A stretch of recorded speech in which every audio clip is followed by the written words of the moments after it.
নিপা অহংকারী গলায় বলে উঠল, তোমার সাথে আমার কি? হ্যাঁ, তোমার সাথে আমার কি? তোমার তো আমি চিনি না, তুমি কার কাছে এসেছো?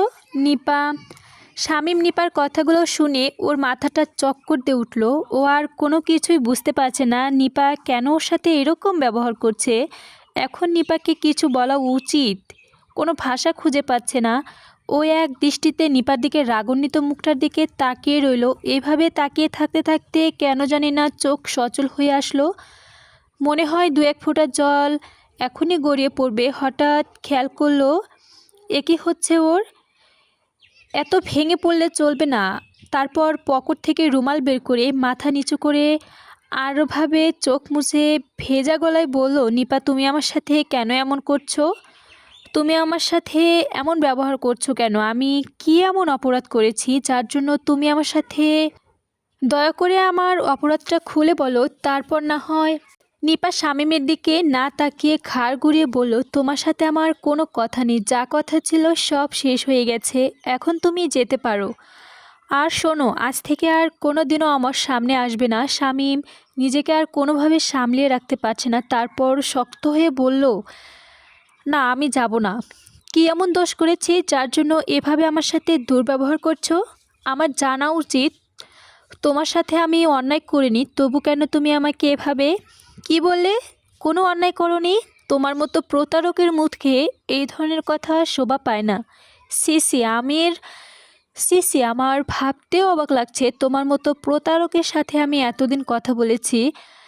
এমন কি প্রতারণা করেছি খুলে বলো, তারপর না হয় আবার কি? আর কিছু হবে না, আর কিছুই হবে না। তোমাকে এতদিন চিনতে ভুল করেছি, আর না। এবার তোমার রাস্তা তুমি দেখো, আমার রাস্তা আমি দেখছি। তার মানে আবার কি? তুমি আমার কথা বুঝতে পারছো না? তোমার মতো প্রতারককে আমার জীবনের সাথে জড়াতে চাই না। শামীম এবার রাগান্বিত হয়ে বলল, এমন কি প্রতারণা করেছি যার জন্য তুমি আমাকে বারবার প্রতারক বলছো? এর মানে কি? এটা ভদ্রলোকের বাড়ি, এটা কোনো ছোটলোক বস্তিবাসী এলাকা নয়। এখানে ভদ্রলোকরা বাস করে, এখানে বড় বড় কথা বলার জায়গা নয়। আর বলছো প্রতারক মানে কি? প্রতারক মানে হলো তুমি আমার মতো সহজ সরল মেয়ে পেয়ে এতদিন আমার সাথে মিথ্যা অভিনয় করে আমার জীবনটাকে শেষ করে দিতে চেয়েছিলে, কিন্তু আর পারলে না, আর তার আগেই ধরা হয়ে গেছো। এটাকেই বলে প্রতারণা। শামীম কোনোভাবেই বিশ্বাস করতে পারছে না নিপা এই ধরনের কথা বলতে পারে।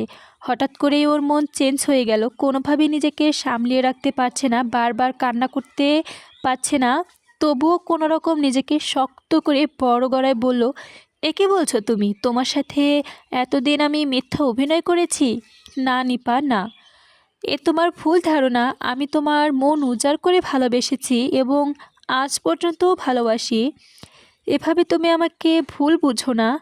এভাবে তুমি আমাদের সম্পর্কটা শেষ করে দিও না। আমার জীবনের সব তুমি কতটুকু তুমি কতটুকু বিশ্বাস করবে জানি না, তবে তোমাকে পাওয়ার জন্য আমি ঠিক করেছি আমার গার্জিয়ানদের যদি নাও রাজি হয় তাহলে আমি তোমাকে নিয়ে আলাদা বাসায় থাকবো। তবু তোমাকে হারাতে পারবো না। আর তুমি আমার জীবনের একমাত্র। তুমি যদি আমাকে রাস্তায় আবর্জনা ভেবে এইভাবে এড়িয়ে দাও তাহলে আমি কাকে নিয়ে?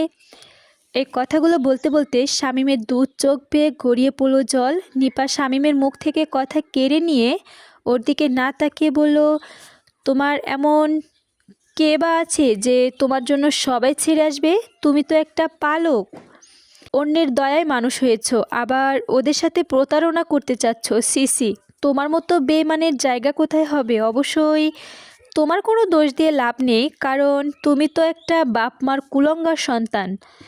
না হয় কি আর জন্মের পর বাবা মাকে খেতে পারতে না? তাই আমিও চাই না তোমার মতো একটা নাস্তিক জীবকে আমার জীবনের সাথে জড়িয়ে নিজেকে শেষ করে দিতে। শামীম নিপার কথা যতই শুনছে ততই আশ্চর্য হচ্ছে, আর নিজেকে কোনোভাবে সামলিয়ে রাখতে পারছে না। তাই কানে হাত দিয়ে ভেজা গলায় বলল, চুপ করো, চুপ করো, আমি আর সইতে পারছি না। সত্যি কথা বললে তো চুপ করবই, ঝাঁঝালো গলায় বলল নিপা। না নিপা, না, তুমি সত্যি কথাই বলছো। আমি যে পালক এত ঠিক, আমি যে অন্যের দয়ায় মানুষ হয়েছি তাও ঠিক। আমি যে জন্মের পর বাবা মাকে খেয়েছি তাও ঠিক। এটাই কি আমার অপরাধ? যদি অপরাধ হয়ে থাকে তাহলে আমি কেন উপরওয়ালাকে এখন পর্যন্ত জীবিত রাখলো আমাকে? জীবিত রেখেও কেন তোমাদের প্রশ্নের সম্মুখীন হতে হচ্ছে আমাকে? আল্লাহ, আমি কি এমন পাপ করেছিলাম যার জন্য তুমি আমার সবার সামনে অপরাধী বানিয়ে রাখছো? আমাকে লাথি উষ্টা খেতে হচ্ছে, এত কষ্ট আর আমি সইতে পারছি না। আমাকে এক্ষুনি মৃত্যু দাও, না হয় আমি যে